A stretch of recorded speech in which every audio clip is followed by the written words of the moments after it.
અધ્યાય 5 મળમાસ ગોલોક જાય છે. દુઃખીજન દુઃખનું સ્મરણ થવાથી પણ દુઃખી થાય છે.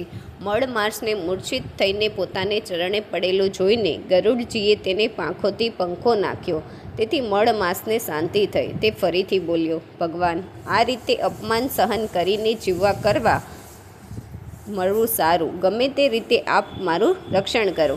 અધિક માસને આ રીતે ધ્રુજતો રુદન કરતો જોઈને ભગવાને કહ્યું, હે વત્સ, શાંત થા અને મારી સાથે ગોલોકમાં શ્રી કૃષ્ણ પાસે ચાલ.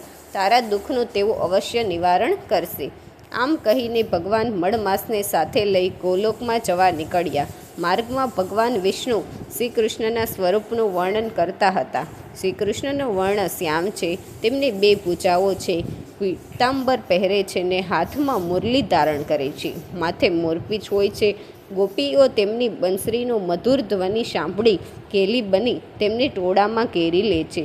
યોગીજનો તેમને પૂર્ણ કામ કહે છે.